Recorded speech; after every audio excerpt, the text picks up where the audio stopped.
start with this, an unexpected turn of events. The WBO grants appeal filed by Gabriela Alaniz, the former WBO champion, orders an immediate rematch between her and Marlen Esparza. Marlen took Gabriela Alaniz's WBO title in their last outing. Quite dubious decision, if I do say so myself, but such is customary with Marlen. It's happened before.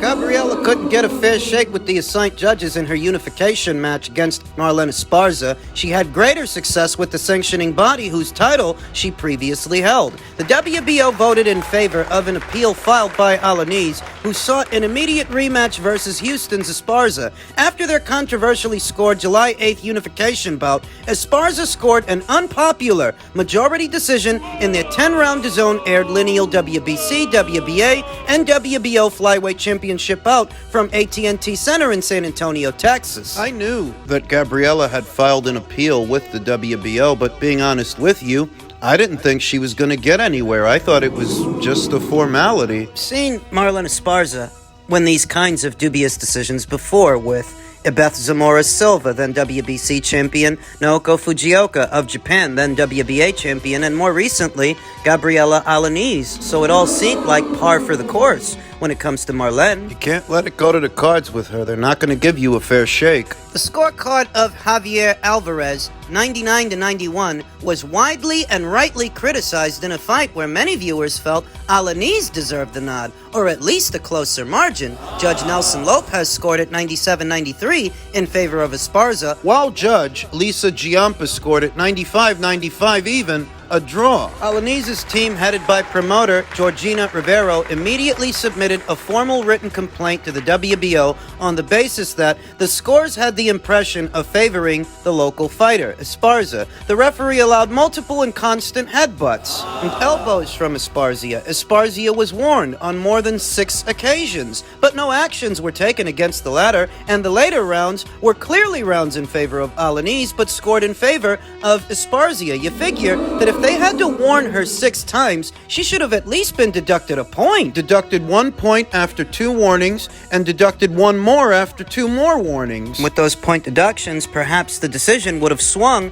Gabriela Alaniz's way. An independent review by the sanctioning body concluded there exists the grounds to run it back. The request is hereby granted. An immediate direct rematch is hereby ordered. WBO Championships Committee Chairman Luis Batista Salas stated, in a ruling obtained by Boxing Scene, the parties have 20 days upon issuance of this ruling to negotiate and reach an agreement, or purse bid proceedings will be called pursuant to the WBO regulations World Championship contests. Esparza has the right to appeal the decision within the next 14 days per WBO Rule 34, Article 3E. But because the WBO actually granted Gabriela this appeal, you get the sense they don't want to let Marlen Esparza off the hook, that this is the 3rd time she's been awarded a dubious decision. Alaniz entered as an unbeaten WBO title holder who made her U.S. debut. The fight was entertaining and offered a favorable showing from the visiting Argentine, who conceded regional advantage, home field advantage. Esparza's hometown is roughly 3 hours from San Antonio, and the bout was her 5th straight in her home state. She managed a similar wide victory over Naoko Fujioka in their otherwise competitive WBC WBA unification bout last April 9th at the Alamo Dome, mere miles from the AT&T Center. The same complaints came for her win. Alaniz, through her own belief, is that she disagreed with the widest scorecard margin, but that she deserved the victory. Gotta stop screwing over these foreign fighters. Zamora Silva from Mexico, Naoko Fujioka from Japan, more recently Gabriela from Argentina. I mean, what kind of message does that send? WBO has fast become straight shooter, the most straight shooter of all 4 sanctioning bodies, and an independent 5-person panel was assigned by the WBO to review and rescore the contest. Their result produced a 95-95 verdict, 5 rounds for each boxer, and the grounds to call for an immediate second bout. The way it looks,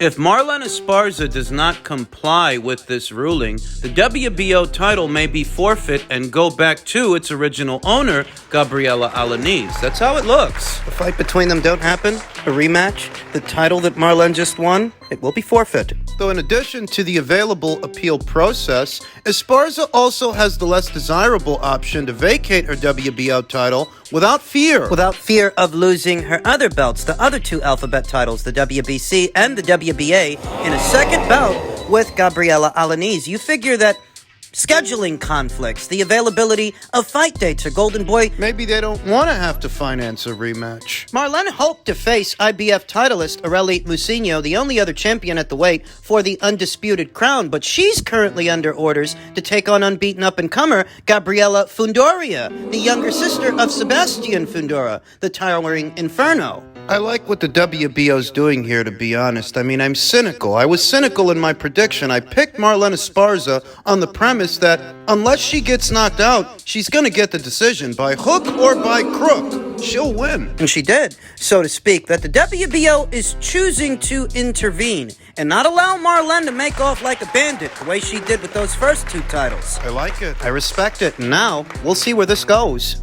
Men's welterweight news, Terence Crawford, on the heels of his biggest win, says, "Every time I stepped up and proved y'all wrong, each time, just give me my props." The dishonest nature of some boxing fans actually makes this a discussion that while Terence Crawford was favored by odds makers to win most every single fight he's been in, most of them, his critics didn't favor him. Whether you're talking about the Victor Postol fight years ago or the Sean Porter fight years later, the Errol Spence Jr. fight last weekend. Listen to me, I even remember a couple of people picking Jeff Horn to beat him, if you can believe that. I haven't forgotten. Well, I've been telling each and every one of y'all haters, Crawford proudly stated, a lot of y'all over here looking sad, you know what I mean? But all in all, you know, I get to say I told y'all, because I've been asking for these fights for years, and y'all have been saying, oh, he's too small, he's gonna get this, he's gonna get broken, and each and every time that I step up, I proved y'all wrong each time, so you know what I mean? Write some great stories about Terence Crawford. Don't hate on him, don't say nothing negative, just give me my props. There is still a group of people out there that aren't gonna do that. They don't want to. If anything, they hold it against Terence Crawford that he proved them wrong. I remember after Victor Postol beat Lucas Mathise down there at 140 pounds, and I think he fractured his orbital bone. I remember that there were people out there picking Victor to beat Terence. I remember that. But it was the people that picked Sean Porter to beat Terence Crawford that were louder. They were a lot more vocal. In 2019, when Sean Porter and Errol Spence Jr. had their unification match, I remember a large portion of Errol Spence Jr.'s fans demanding that Terence Crawford earn a Spence fight by fighting Sean Porter, on the premise that Sean gave Errol such a hard time, he might actually be able to beat Terence. I remember those people. So that when Terence finally goes in there with the guy, and not only beats him, he beats him better than Errol. He drops him 2 times and forces a corner stoppage. Stops him. They nitpick the victory, saying he didn't actually beat Sean Porter. That is, he didn't actually knock him out. Kenny pulled him out. Semantics. Whatever he did, it's more than Errol Spence Jr. got Kenny Porter to do. Sean Porter went the distance with Errol Spence Jr., but he couldn't with Terence Crawford because his father wouldn't let him. He was getting picked apart. Terence didn't get credit for that. And I know, as dominant as he was from round 1 to round 9, where he stopped Errol Spence Jr., there's still people out there, they won't give him credit. Well, the first round, I felt as if I had the speed and the power, Crawford said. I felt, his power, and I felt as if I was the stronger fighter. And yeah, that was pretty much it. How many episodes of The Relay have you watched where I told you on repeat, I told you to no end, that Terence Crawford is actually stronger than Errol Spence Jr., and if they ever fight, that's what you're gonna see. It's what you saw last Saturday while some content creators in the YTBC scramble to make up narratives in order to explain why Errol didn't turn out to be who they said he was. Because a lot of people don't know shit about boxing. Odd that those who love to quote the late great Roger Mayweather the most don't realize that it's people like them he was talking about. Now these guys know about cooking up narratives and sensationalizing headlines, fabricating information. They know a lot about that, but they don't know shit about boxing. Nothing. Well, one thing about me, Crawford said, is I don't take no fighter lightly, so I'm always up for each and every one of the fighters that I'm facing. And y'all know that from the past of my performances and how I come in the ring. 110% prepared every time I step foot in the ring. They haven't processed it yet. They haven't digested that. Whether you're talking about Igis Kavaliauskas over a year ago on the top-ranked side of things, or more recently, David Evanesian, late last year.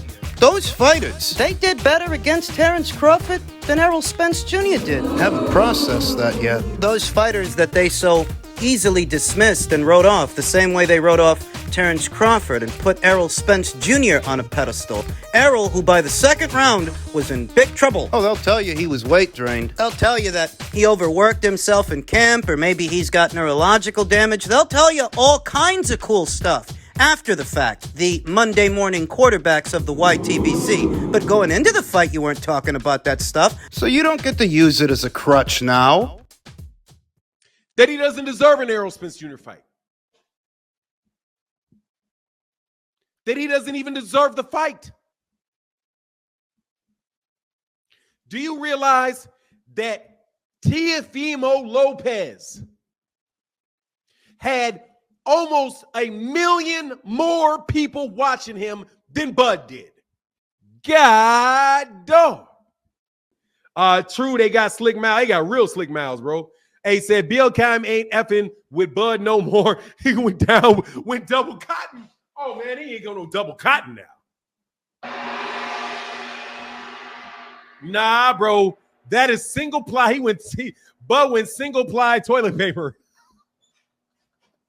Yeah, this is what the Spence supporters were doing when they thought that the fight would never happen. This is what they were doing beforehand, well before the fight was announced. Way before. Now, sassy little attitudes were quickly replaced with a somber tone this past weekend, trying their best now to explain why the guy they put on a pedestal was so easily dismantled by a fighter they've been trashing for 5 years. I mean, who do you think this cue ball picked to win last weekend's fight? Take a wild guess.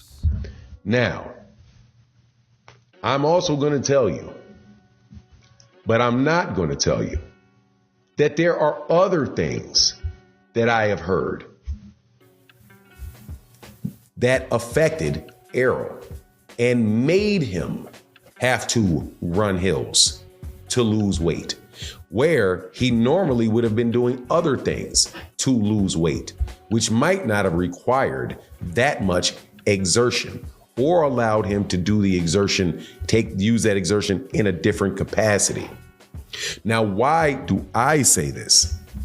Because there are so many of you running around like you're internet neurologists, explaining what is going on physically with another person that you are not qualified to examine. But we're supposed to take it from you because of how unbiased and impartial you are. Impartial you've been. Because you're a neurologist? Because you have some level of expertise in that department? What, are you a strength and conditioning coach, a nutritionist, someone qualified to chime in? Weigh in. Errol Spence Jr. himself isn't making any of the excuses that these content creators are making. He's not saying he was weight drained or he's got a neurological issue. I mean, he himself is not making any excuses, but certain content creators are because they have to explain themselves. How did they miss it by that much? How could they have been so wrong for so long and continue to deprive Terrence of his just due? So now what they want to do